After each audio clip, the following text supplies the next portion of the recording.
Hello everyone, welcome to my channel. मैं हूं सोनम और आप देख रहे हैं अपना विद्यालय यूट्यूब चैनल। आज के इस वीडियो में हम पढ़ेंगे क्लास 12 केमिस्ट्री पार्ट सेकंड के कुछ ऐसे इंपॉर्टेंट टॉपिक्स जो आपके बोर्ड एग्जाम में आते हैं। वो हैं कैसे प्राप्त करेंगे। इस प्रकार आपके बोर्ड एग्जाम के पेपर में दिया होगा और जो भी क्वेश्चन हमने लिया है वो अनसॉल्व्ड का है। ठीक है, अनसॉल्व्ड का है, अनसॉल्व्ड पेपर का, और काफ़ी इंपॉर्टेंट क्वेश्चन है, कई बार अनसॉल्व्ड में भी आ चुका है। तो यहाँ पे कैसे प्राप्त करेंगे इस प्रकार लिखा होगा और नीचे क्वेश्चन दिए होते हैं, उनके रिएक्शन आपको लिखना होता है, जो कि काफ़ी इंपॉर्टेंट क्वेश्चन है। तो यहाँ पे देख लेते हैं, जो फर्स्ट है वो है फिनॉल से एनिलीन को कैसे प्राप्त करेंगे। ठीक है, फिनॉल से एनिलीन को। तो सबसे पहले आपको क्या करना है कि फिनॉल और एनिलीन की क्या फार्मूला याद होनी चाहिए, और जो फिनॉल से एनिलीन प्राप्त करने की रिएक्शन होती है। ठीक है, तो यहाँ पे जो फिनाल से अगर आप एनिलीन प्राप्त करेंगे तो वो फिनाल को निर्जल, ठीक है, फिनॉल को क्या करेंगे कि निर्जल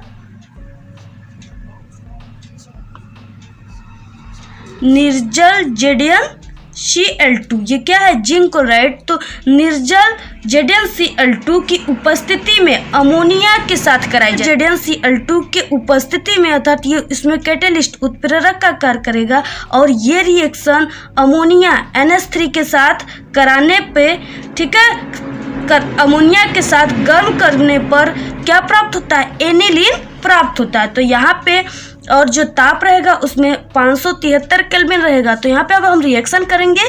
तो सबसे पहले, और आप सभी को याद होना चाहिए फिनॉल का, तो यहाँ पे जो फिनॉल की रिंग स्ट्रक्चर में अगर फॉर्मूला देखिए तो इस प्रकार होता है। ठीक है, यहाँ पे आपको एक छोड़ एक पर डबल बॉन्ड तत्वों के अष्टक को पूर्ण करने के लिए लगाए जाते हैं, और यहाँ पे OH, ठीक है, और ये हो गया इसकी रिंग स्ट्रक्चर। और अगर आपको अणु सूत्र लिखना है तो ये होता है C6H5OH। ठीक है, इसी से ये रिंग स्ट्रक्चर के रूप में बना है। तो ये हो गए फिनॉल, और फिर मुझे और क्या लेना है, NH3 हमने बताया। ठीक है, तो NH3 अर्थात अमोनिया। ठीक है, जब फिनॉल की अपक्रिया अमोनिया के साथ कराई जाती है ZnCl2, निर्जल ZnCl2 की उपस्थिति में, तब जाके क्या बनता है, एनिलीन बनता है। ओके, तो यहाँ पे इस प्रकार रिएक्शन को करने के लिए हमने तीर का निशान रखा और लगाया, और यहाँ पे ZnCl2, ठीक है, जो कि निर्जल है, अर्थात इसमें निर्जल का अर्थ क्या होता है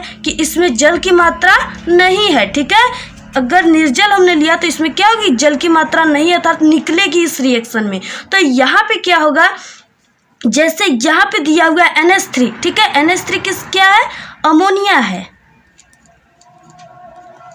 ये हो गया अमोनिया, और ये हो गए फिनॉल। ठीक है, क्या हो गए, फिनॉल। तो ये हो गए फिनॉल, ये हो गए अमोनिया। तो देखिए यहाँ पे जो हम NH3 को लिखे हैं, तो क्या इस NH3 को इस प्रकार नहीं लिख सकते हैं, NH2। देखिए इस प्रकार भी हम NH3 को लिख सकते हैं, बात बिल्कुल वही है। देखिए NH3 यहाँ पे है और N यहाँ पे हमने लिखा, और दो हाइड्रोजन यहाँ, एक हाइड्रोजन यहाँ, इस प्रकार NH3 इसको कह सकते हैं। आप रिएक्शन को करने के लिए फॉर्मूले को किसी भी प्रकार कर सकते हैं, ठीक है, लेकिन उसके मान में चेंज नहीं आना चाहिए। तो यहाँ पे देखिए, अगर यहाँ से हमने इसको, देखिए आपको जो रिएक्शन को सरल बनाने के लिए इसको हमने क्या कर दिया, इस रिएक्शन को तोड़ कर लिख दिया। ठीक है, NH3 है तो उसको NH2 और H यहाँ पे, तो यहाँ से देखिए हम OH और H को राउंड कर दिए, तो यहाँ से हमारे कौन फ्री हो रहे हैं, तो यहाँ से हमारे H2O क्या हो रहे हैं, फ्री हो जा रहा है।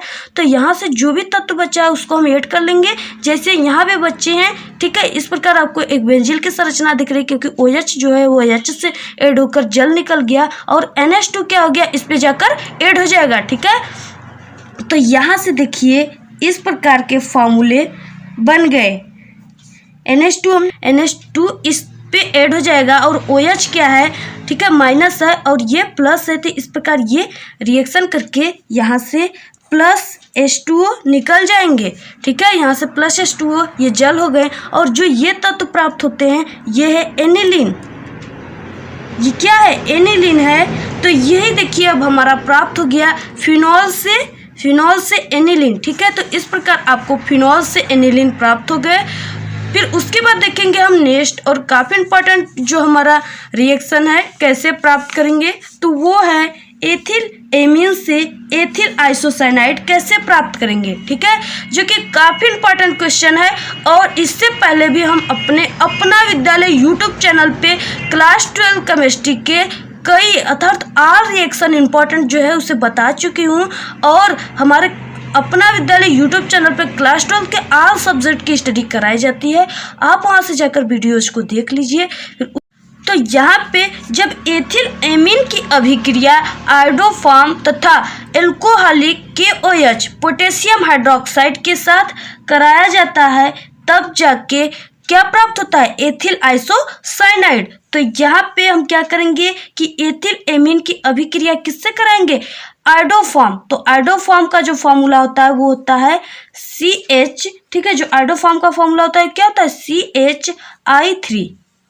तो ये हो गए आयोडोफॉर्म। और हमने बताया कि KOH पोटेशियम हाइड्रोक्साइड, ठीक है, जो कि एल्कोहलिक है, तो इससे कराने पर क्या प्राप्त होता है, एथिल आइसोसाइनाइड। तो सबसे पहले आपको एथिल एमीन की फॉर्मूला याद होनी चाहिए। तो यहाँ पे जो एथिल एमीन की फॉर्मूला होती है वो होता है C2H5NH2, ठीक है, C2H5NH2 प्लस यहाँ पे हमने बताया CHI3, ये किसका है, आयोडोफॉर्म का है, तो CHI3 प्लस यहाँ पे KOH, ठीक है, पोटेशियम हाइड्रोक्साइड के साथ क्या करते हैं, हम हीट करते हैं, गर्म करते हैं, तो ये जाकर बनता है C2H5NC, ठीक है, ये क्या है, एथिल आइसोसाइनाइड।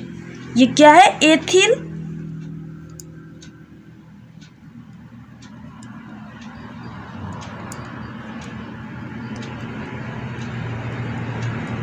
तो यहाँ पे एथिल आइसोसाइनाइड प्राप्त हुआ और प्लस हमारे और भी कुछ तत्व प्राप्त हो रहे हैं, देख लेते हैं।